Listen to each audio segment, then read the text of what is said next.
The winter months may be cold and gloomy, but you don't have to be. Here's my guide for a winter minestrone soup that is sure to warm your spirits. Roll the intro.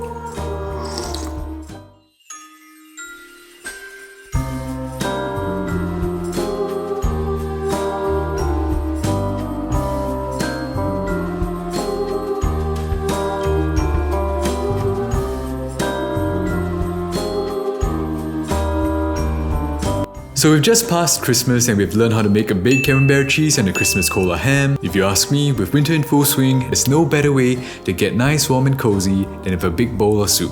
This winter minestrone soup is hearty, healthy, and has never failed to warm me up inside.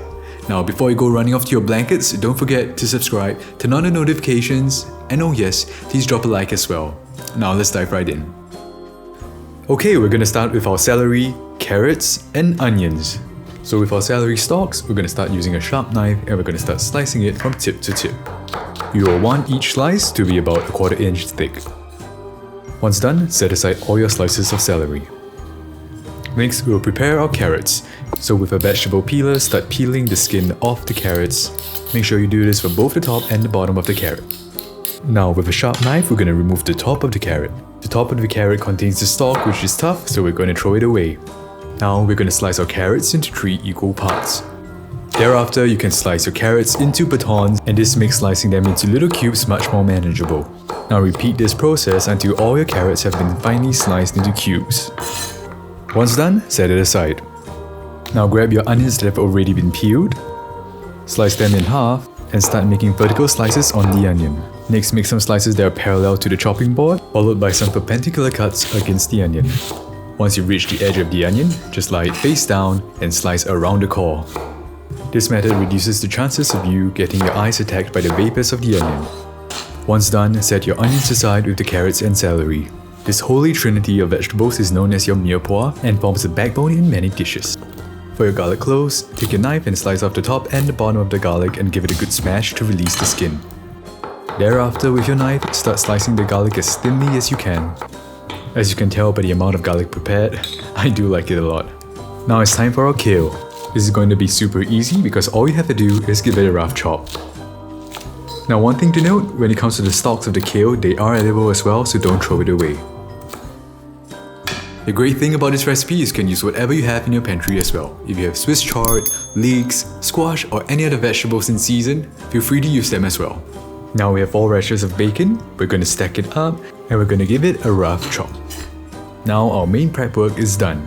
So grab a large pot and heat it over medium to medium-low heat with 2 tablespoons of olive oil. Next, add your bacon to the pot. There should be a loud sizzle because if there isn't, that means your pot is not hot enough yet. Now we're going to give your bacon some time to brown in the pot. Reduce the heat if you have to because we want to make sure that the bacon doesn't burn.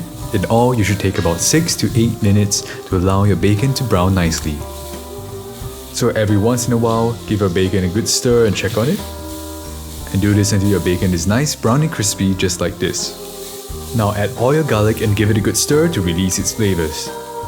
Now add your onion, carrots and celery all into your pot. To this we're going to add dried rosemary, black pepper, and salt. We're going to fry these for about 8 to 10 minutes and it's going to brown nicely in the bacon fat. So the trick here is to give your bacon and vegetables time to caramelize nicely. Go low and slow and don't rush it. So once your vegetables have browned nicely like this, you can start to add the rest of your ingredients. So let's add our kale to the pot and give it a good stir.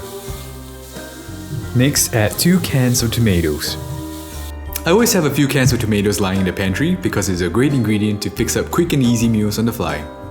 Now let's add about 2 liters or 8 cups worth of chicken stock. Homemade is preferred, but you can use the store-bought ones in a pinch. Now some smoked paprika for some spice, and a bay leaf. Now everything is starting to come together. Isn't that a lovely sight? Now we're going to allow the soup to simmer, but never come to a full boil, so adjust your temperature if you need to.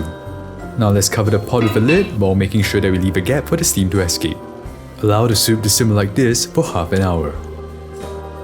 After half an hour has passed, we're going to add a can of cannellini beans and about half a cup of dried small pasta.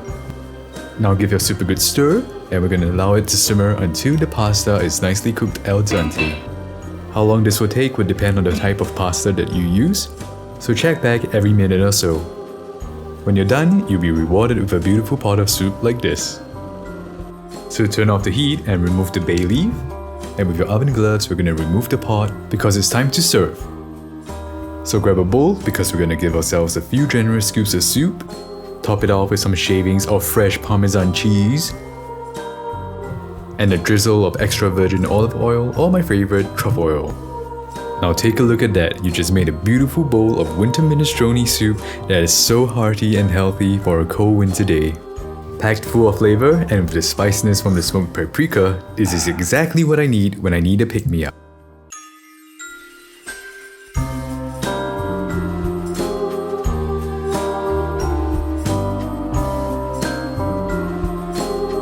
There you have it, a winter minestrone soup that is easy to prepare and super delicious as well. If done right, the vegetables will still have a bite and the pasta will not be overcooked.